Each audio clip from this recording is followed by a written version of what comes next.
have another gorgeous, beautiful saint to share with you today. And this saint is called Blessed Grimaldo of the Purification. What was the great miracle that occurred that led to the beatification and his eventual sainthood? And that was what I could find and what I could track down was that this miracle occurred in the early 1980s, and it involved a 4-year-old boy who was in a severe agricultural accident. This kind of incident that normally results in fatal or permanently disabled injuries. While the child was playing near a farmyard, he was run over by a heavy tractor.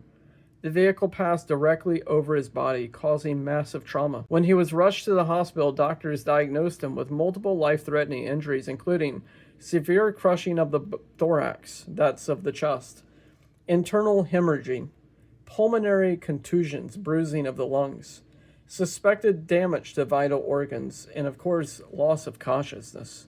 And he was bleeding profusely. The medical prognosis was extremely grave.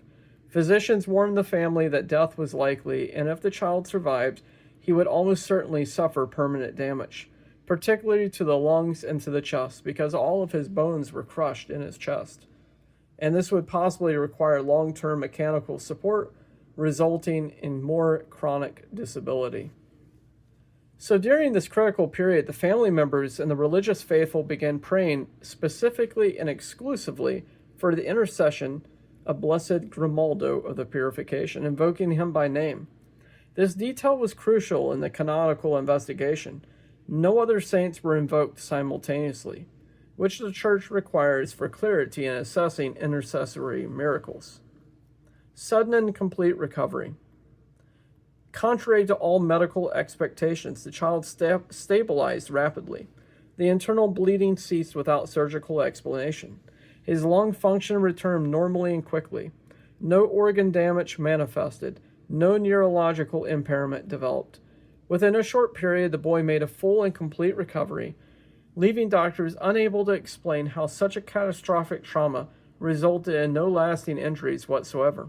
Follow-up examinations confirmed there was no normal physical development, no respiratory or cardiac damage, and no long-term complications. A panel of independent medical experts, including non-religious physicians, concluded that the recovery was scientifically inexplicable, given the nature and the severity of the injuries. The case was then examined by theological consultors who verified the exclusive invocation of Blessed Grimaldo, the immediacy of the recovery, and the proportionality between the prayer and the healing.